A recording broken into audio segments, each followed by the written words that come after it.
Everyone, welcome to the show. I have updates to share about the many investigations into Donald Trump. So, first, the big news that Trump's former advisor, Steve Bannon, was sentenced to 4 months in prison for his refusal to comply with the January 6th Select Committee subpoena. They subpoenaed him, as you guys know, to testify and turn over documents. So, the judge also ordered Bannon to pay a fine of $6,500. At the sentencing hearing, U.S. District Judge Carl Nichols scolded Bannon, and he said that he has shown, quote, no remorse for his actions, and that he failed to, quote, demonstrate that he has any intention of complying with the subpoena. Judge Nichols also said, quote, others must be deterred from committing similar crimes. Although I'm happy to see that he received some jail time, the judge's decision to reduce the sentence from what the prosecutor asked for is bullshit. The government asked for 6 months. And part of the reason the judge gave for only giving Bannon 4 months is that he has no criminal history. Really? Really? I mean, he's currently facing state charges for ripping off Trump supporters with the We Build the Wall scam. And then on top of that, he was convicted of those same crimes in federal court, but Trump gave him a pardon. Gave his own supporters a big middle finger. And only $6,500 in fines. Bannon probably rakes that in on an hourly basis on his White Fright podcast. The government asked for $200,000, and they should have received every single penny of that, if not more. You have to make it really sting. To top it all off, the judge is allowing Bannon to remain a free man until he exhausts his appeal options. So this, boys and girls, is what we refer to as white Republican privilege, courtesy of a Trump-appointed judge. The next huge bit of news that broke on Friday is that documents containing information about Iran's missile program, as well as intelligence on China, were among the classified documents found in Trump's property. People familiar with the investigation into these classified materials said that if exposed, this information could jeopardize the intelligence gathering methods used by the United States. Gee, I wonder why so many people don't want Trump to be president again. Also, Trump is now claiming that 6 clemency orders that he issued are his personal property. So he still doesn't seem to grasp the concept that executive privilege doesn't mean they're his personal property, and that those types of documents belong to the government. It was also reported that the former Trump staffer named Kash Patel has been ordered to appear before the grand jury investigating these classified documents. Patel, as you guys probably know, he's made a lot of public statements on so-called news shows. He's talked about Trump supposedly declassifying documents in front of him. So, yeah, we'll see. Is he willing to perjure himself? Is he willing to go to jail for Trump and lie under oath? In regard to the Georgia investigation, Senator Lindsey Graham lost his appeal. He was once again told, you have to testify before the grand jury investigating Trump's alleged attempted coup. But Graham really doesn't want to testify. So he has now taken his case to the Supreme Court.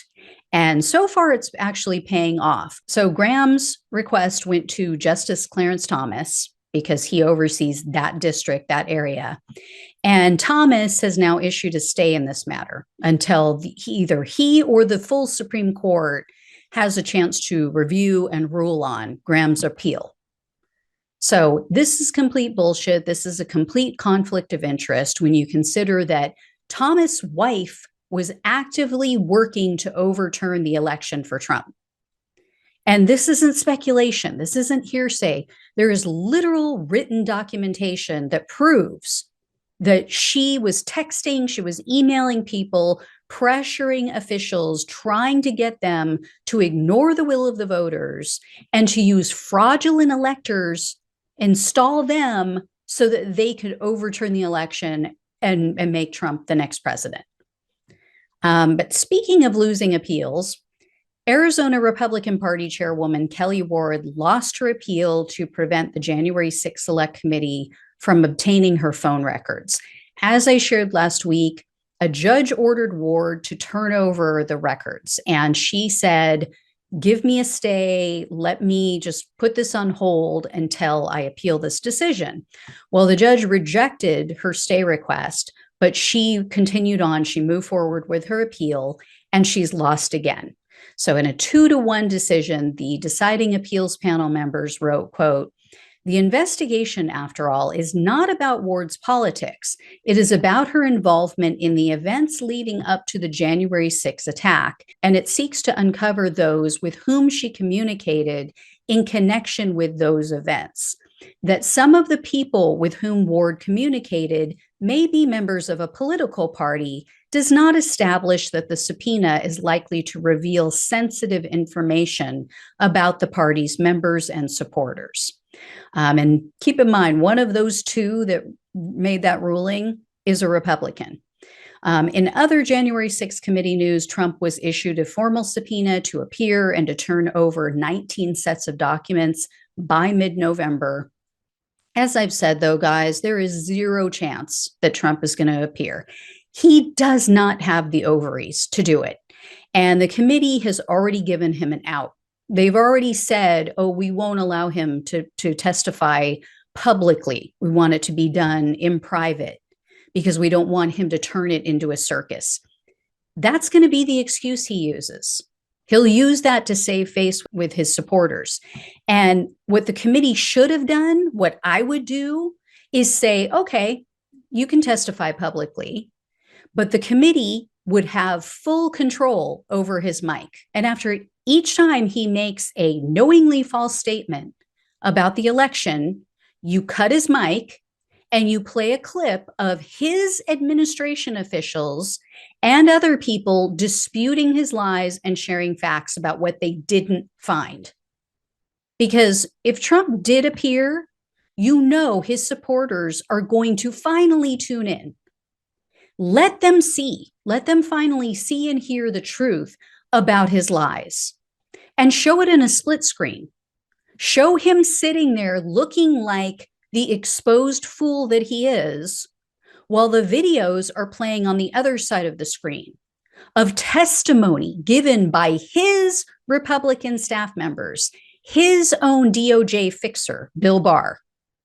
Play the videos of these people relaying how they told him that he was being fed information and conspiracy theories that were false.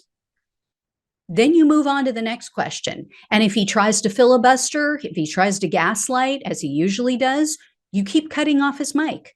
You keep cutting his mic, you talk over him, and keep playing more videos.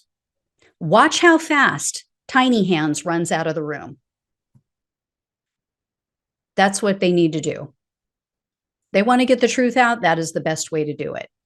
But this gives him the perfect excuse. Oh, see, I offered to go testify, but they wanted to do it behind closed doors. They want to keep it all secret because they know they're lying.